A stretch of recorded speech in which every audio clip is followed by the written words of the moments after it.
খুবই জরাজীর্ণ একটি অবস্থা দেখলাম। হয়তোবা গ্রাউন্ড ঠিক আছে, কিন্তু গ্রাউন্ডের পাশে যে অবকাঠামো বা খেলোয়াড়দের যে সুযোগ সুবিধা দরকার বা পর্যটকদের যে সুযোগ সুবিধা দরকার সেটা একদমই নাই বললেই চলে। এবং এটা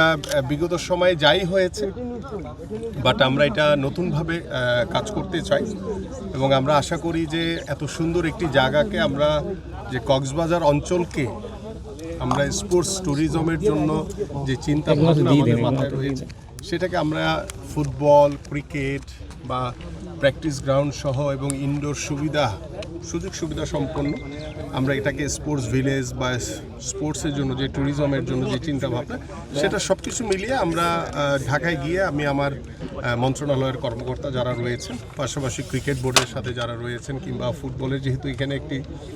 ভেন্যু হিসেবে আমাদের একটি চিন্তাভাবনা ছিল, সেগুলোকে নিয়ে সব কিছু মিলে এবং অন্যান্য যে স্পোর্টসগুলো রয়েছে যেহেতু ইনডোর সুবিধা সম্পন্ন সকল স্পোর্টসই যাতে আমরা একটি স্পোর্টস কমপ্লেক্স বা স্পোর্টস ভিলেজ বলি কিংবা স্পোর্টস ট্যুরিজমের জন্য আমাদের যে সুযোগ সুবিধাগুলো দরকার আমরা এটি আলোচনার মাধ্যমে ইনশাল্লাহ নতুনভাবে এটাকে শুরু করতে চাই। এবং এখানে সিভিল এভিয়েশনের কিছু বিশেষ কিছু মানে সুযোগ সুবিধার কিছু বিষয় রয়েছে।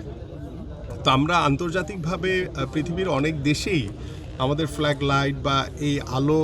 সজ্জার যে বিষয়টি রয়েছে সেটা আমরা কিভাবে আলোচনার মাধ্যমে সিভিল এভিয়েশনের সাথে কথা বলে আমরা আমাদের যে আর্কিটেক্ট বা যারা কাজ করবে তাদের সাথে আলোচনার মাধ্যমে এটা আমরা আশা করি যে এই সুযোগ সুবিধাগুলো আমরা নিশ্চিত করতে পারবো ইনশাআল্লাহ।